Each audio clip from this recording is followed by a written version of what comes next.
میرے نبی علیہ السلام نے فرمایا لَتَعْلَمَنَّ أَقْوَامًا مِنْ أُمَّتِي يَأْتُونَ يَوْمَ الْقِيَامَةِ، یہ اوریجنل کتاب میں لے کے آیا ہوں بغیر اردو ترجمے کی۔ یہ حدیث نمبر ہے 4245، ابن ماجہ۔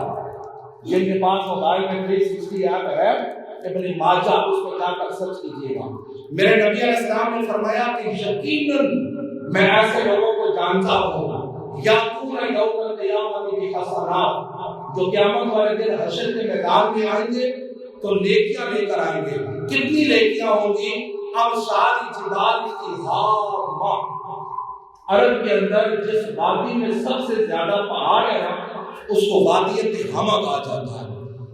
فرمایا کہ اس بندے کے پاس تہامہ پہاڑیوں کے نیکیاں اس کے پاس موجود ہوں گی، اور کیا ہوگا؟ فَجَعَلَهُ اللَّهُ عَزَّ وَجَلَّ هَبَاءً مَنثُورًا، اب جب اس بندے کو اللہ کی عدالت میں لایا جائے گا، نبی علیہ السلام فرماتے ہیں اس کی وہ نیکیاں، اس کے وہ حج، اس کی وہ تبلیغ، اس کی وہ تقریر، اس کی وہ نمازیں، وہ گرد بن کر ہوا میں اڑ جائیں گے۔ بات آئی سمجھ؟ جب اللہ کی عدالت میں گیا تو تہامہ پہاڑیوں کے برابر اس کے پاس نیکیاں تھی۔ جب اللہ کی عدالت میں پیش ہوا فَجَعَلَهُ اللَّهُ هَبَاءً مَنثُورًا، فرمایا کہ وہ ساری نیکیاں، وہ سارے اس کے درجات، وہ سارے اس کے نیک عمل ہوا میں گرد بن کر اڑ جائیں گے۔ حضرت صوبان رضی اللہ تعالی عنہ، ہمارے ماں باپ ان پر قربان ہوئے، کھڑے ہو گئے، عرض کرنے لگے یا رسول اللہ اس کی وجہ بھی بیان فرمائیں، کہیں غیر شعوری طور پر ہم بھی اس فتنے میں نہ آ جائیں۔ تو آقا علیہ الصلوۃ والسلام نے فرمایا اس کی وجہ یہ ہوگی وَلَكِنَّهُمْ أَقْوَامًا إِذَا خَلَوْا بِمَحَارِمِ اللَّهِ أَوْ كَمَا قَالَ، فرمایا یہ وہ لوگ ہوں گے جو دن کو بھائی کا خیال کریں گے کہ یہ گناہ کرتا ہوا ہمیں بھائی نہ دیکھ لے، وہ باپ کا خیال کریں گے، وہ پڑوسیوں کا خیال کریں گے، وہ حاجی صاحب کا خیال کریں گے۔ اذا خلاؤ، فرمایا رات کو جب وہ اکیلے ہوں گے، بمحارم اللہ، اللہ تبارک و تعالیٰ کی حرام کردہ چیزوں کے اندر وہ لوگ مبتلا ہو جائیں گے۔ یہ ان کا ایک گناہ ایسا ہوگا جو تہامہ پہاڑیوں کے برابر جو نیکیاں ہوں گی ان کو بھی گرد بنا کے اڑا دے گا۔ میں نے اس حدیث پر بڑے شر و ضبط کے ساتھ کلام کیا تھا کہ اس حدیث کو سمجھنے کے لیے آج جو سب سے بڑا ذریعہ ہے ہمارے پاس وہ ہمارے ہاتھ میں موبائل ہے۔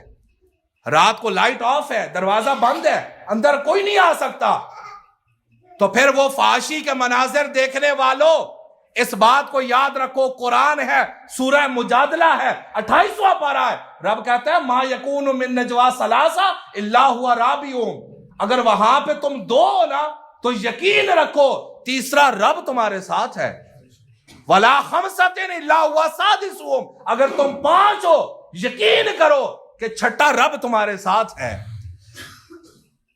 اگر اس نحوست کو، یہ جو موبائل کی نحوست آج ہمارے ہاتھ میں موجود ہے، خدا کی قسم اگر ہم نے اس کو مس یوز کیا، اس کا غلط استعمال کیا، یہ جہنم میں جانے کا ذریعہ بنے گا۔ میں نہیں کہتا اس کو پھینک دو، اس میں اچھی چیزوں دیکھو۔ میرے موبائل میں کم از کم 15,000 کتابیں اور 15,000 سیرت کی کتابیں موجود ہیں، اور لمبے سے لمبا سفر ہو، موبائل کے اندر وہ کھول کے بیٹھ جاؤ، تب محبوب اٹھتے کیسے تھے، چلتے کیسے تھے، کھاتے کیسے تھے، پیتے کیسے تھے، وہ سارا پڑھتے جاؤ تو آپ کو لمبے سے لمبے سفر کا احساس ہی نہیں ہوگا۔ جب آپ پڑھیں نا یہ وہی محبوب ہے کہ باتیں ہے کہ طوبہ کی چٹکتی ہوئی کلیاں، لہجہ ہے کہ یزداں کی زبان بول رہا ہے، خطبہ ہے کہ ساون کے امڑتے ہوئے دریا، اور قرات ہے کہ اسرار جہاں کھول رہا ہے۔ خدا کی قسم پھر آپ کو محسوس بھی نہیں ہوگا۔